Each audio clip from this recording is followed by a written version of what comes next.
மக்கள் வெதர்மன் வானிலை அறிக்கை. குறிப்பாக மக்கள் வெதர்மன் வானிலை அறிக்கை பார்க்கும் அனைவரும் அறிக்கையை முழுமையாக பார்க்குமாறு அன்புடன் கேட்டுக்கொள்கிறேன்.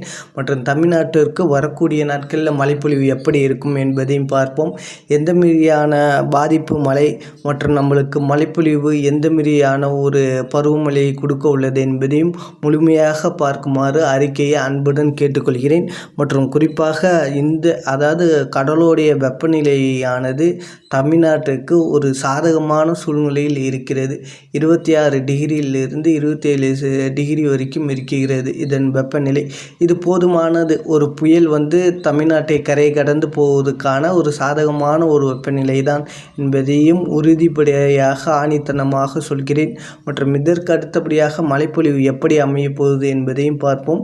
இப்போ சிங்கப்பூர், தாய்லாந்து மற்றும் அதனை தாக்கி வந்த அந்த புயலானது வலு குறைந்து காற்றழுத்த தாழ்வு பகுதி மற்றும் போர்ட் பிளேயர் அந்தமான் பகுதியை அடையக்கூடும் என்பதின் எதிர்பார்க்கப்படுகிறது.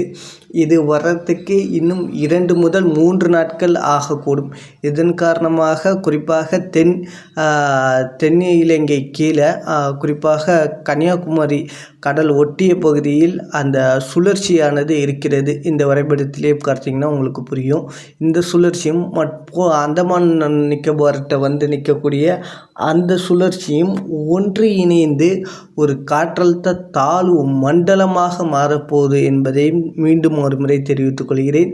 மற்றும் கடலோர நீரோட்டம் எப்படி இருக்கும் என்று பார்த்தால் குறிப்பாக சென்னை முதல் பாண்டிச்சேரி வரைக்கும் ஒரு வலுவான நீரோட்டம் இருக்கிறது. மற்றும் மேலே இருந்துட்டு அந்த விஜயவாடா, புவனேஸ்வர் பெரிய அளவுக்கு நீரோட்டம் இல்லாத பட்சத்தில் மற்றும் குறிப்பாக வட இலங்கை மற்றும் தென் இலங்கை மற்றும் கன்னியாகுமரியில் நீரோட்ட பிடி வலுவாக இருக்கிறது.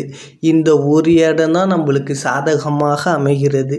டெல்டா மாவட்டங்கள் மற்றும் மத்திய மாவட்டங்கள் இந்த டேர்னிங் பாயிண்ட், அதாவது வரக்கூடிய அந்தமானிலிருந்து வரக்கூடிய நிகழ்வும் அதாவது தென் இலங்கை கீழே இருக்கக்கூடிய காற்று சுழற்சியும் ஒன்று இணைந்து அதாவது ஜிக்ஸாக் போடும். அதாவது அதோடைய தோற்றத்தை மாட்டிக்கொண்டே இருக்கும் வழித்தடத்தை. இப்போ காலைல ஒரு 8 மணிக்கு ஒரு மூவ் எடுத்துன்னா திரும்ப 11 மணிக்கு வேறு வழியாக போகிற மாரி காட்டுவாங்க. திரும்ப ECMஆ இருந்தாலும் சரி, GFFஆ இருந்தாலும் சரி மாற்றி அதை அமைக்கக்கூடும் என்பதையும் தெரிவித்துக்கொள்ளேன்.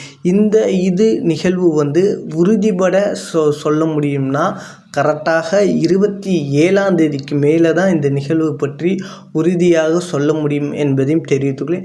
அதற்கு முன்பு அதாவது இது என்னோட தனிப்பட்ட அறிக்கை, தனிப்பட்ட கருத்து மட்டும்தான். நான் எந்த ஒரு கணினி சார்ந்த பணிகளில் மட்டும் குறிப்பாக ஒரு 8 முதல் 9 மணி நேரம் இதுக்காக செலவு செய்து கணினி சார்ந்த பதிவுகளை எடுத்து எப்படி மழைப்பொழிவு அமைய போகுது என்பதையும் பார்த்து இந்த அறிக்கையை தெளிவுபடுத்துகிறேன்.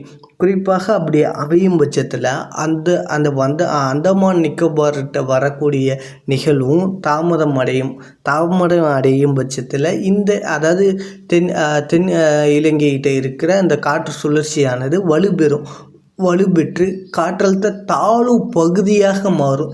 இந்த தாழ்வு பகுதியாக மாறும் பட்சத்தில் குறிப்பாக இதோட நீரோட்ட பிடியில் போய் மாட்டக்கூடும். இந்த ஒரு விஷயந்தான் முக்கியமானது. இது நீரோட்ட பிடியில் மாற்றப்போ தான் இந்த மூவ் இருந்துட்டு அங்கே போகாது. அங்கேருந்து வரக்கூடிய நிகழ்வு குறிப்பாக இந்த தென் இலங்கையை ஒட்டி வரக்கூடும். அந்த வரும் பட்சத்தில் எப்படி மழைப்பொழிவு இருக்குன்னா குறிப்பாக இது ஒரு 300-350 கிலோமீட்டர் சுற்றளவு வரப்போ, அதாவது வட இலங்கையை ஒட்டி அமையிறப்ப டெல்டா மாவட்டங்கள்லாம் மழை தொடங்கிடும். குறிப்பாக சென்னை முதல் குறிப்பாக நாகப்பட்டினம் கடலோரம் வரைக்கும் ஒரு கனமழையானது இருக்கக்கூடும். குறிப்பாக நாகப்பட்டினத்து உள் மாவட்டங்கள் அதிகப்படியான மழை இருக்கும். நாகப்பட்டினம், மயிலாடுதுறை, கடலூர் மற்றும் அதற்கு அடுத்தபடியாக உள்ள தஞ்சாவூர், புதுக்கோட்டை மற்றும் இதற்கு அடுத்தபடியாக திருச்சி, அரியலூர், பெரம்பலூர் மற்றும் கரூரோட குளிர்தலை மற்றும் அரவக்குறிச்சி, பள்ளப்பட்டி பகுதி வரைக்கும் இந்த ஒரு மழைப்பொழிவானது தீவிரப்படுத்தும். இந்த வரக்கூடிய இந்த செஞ்சார் புயல், அதாவது தமிழில் சிங்கம்னு பேர் அரபு நாட்டு மொழிப்படி. இந்த சிங்கமானது இப்படி ஒரு அமைப்பை ஒரு தோற்றத்தை இருக்கக்கூடும். இதோட அதிசயம்னு பார்த்திங்கன்னா, இது பெரிய அளவு காற்று பாதிப்பு இருக்குமான்னு கேட்டால் இருக்காது. மழை பாதிப்பை மட்டும் கொடுக்கக்கூடும். குறிப்பாக சார் என்ன சார் அதுக்குள்ளே மழை பாதிப்புன்னு சொல்லாதீங்க, நம்ம வடிகால் வசதி பணிகளை செய்யுங்கன்னு முன்னிருந்து சொல்கிறோம் டெல்டா மாவட்ட மக்கள். அதனால் செய்து முடித்து கொள்ளுங்கள். இது குறிப்பாக டெல்டாவுக்கும் பாதிக்கும், மத்திய மாவட்டத்திலையும் பாதிக்கும். குறிப்பாக மேற்கு மாவட்டத்திற்கும் மழைப்பொழிவு நல்ல மழைப்பொழிவாக அமையக்கூடும் என்பதையும் உறுதியாக சொல்கிறேன். இது வரும் இந்த நிகழ்வு வட இலங்கையை ஒட்டி வரக்கூடும். வட இலங்கை அதுக்கப்புறம் மீண்டும் ஒரு நீரோட்ட பிடியில் மாட்டும். அப்படி மாற்றப்ப இதோட மொத்த மழைப்பொழிவும் தமிழ்நாட்டின் பக்கமாக ஊடுருவக்கூடும்.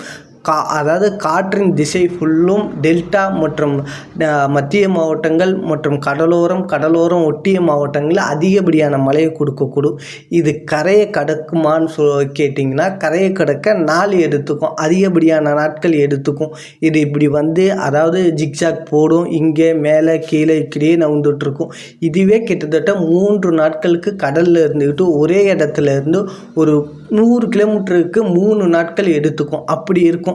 டிசம்பர் 3 அல்லது டிசம்பர் 5 மேலே தான் இது கதையை கிடக்கும். அது வரைக்கும் தமிழ்நாட்டுக்கு தீவிர மழைப்பொழிவை அமைக்கும். கரையை கடக்கும் இடமும் டெல்டாவாக தான் அமையக்கூடும். அப்படி டெல்டாவாக அமையும் பட்சத்தில் அது எப்படி போகும்னா, மேற்கு மாவட்டம் வழியாக போகும். குறிப்பாக எடுத்துக்கிட்டிங்கன்னா, இந்த மத்திய மாவட்டம் வழியாக கரையை கடந்து அரபிக்கடலுக்கு செல்லும் என எதிர்பார்க்கப்படுகிறது. அப்படி ஒரு வேளை அது நாட்கள் மீண்டும் தாமதம் அடைகிறது அப்படிங்கிற பட்சத்தில் மறுபடியும் மன்னார் வளைகுடாவுக்கு இறங்கிறதுக்கும் வாய்ப்பு இருக்குது. அல்லது வட இலங்கை மேல் நின்று ஒரு நீண்ட நாட்கள் மழைப்பொழிவை தீவிரப்படுத்தி அதற்கு பிறகு அதாவது குறிப்பாக வங்கக்கடல்லே செயலிழக்கிறதுக்கும் வாய்ப்பு இருக்குது. ஏன் சார் நம்ம மேலே போவாதான்னு கேட்டிங்கன்னா, குறிப்பாக மேலே போகிறதுக்கு வாய்ப்பு இல்லை. ஏன்னா மேலே வெப்பநிலை சாதகமாக இருந்தாலும் குளிரின் தாக்கம் அதிகப்படியாக இருக்குது. குளிர் அதிக அளவு இருக்கிறதன் காரணமாக மேலே செல்வதற்கு வாய்ப்பில்லை.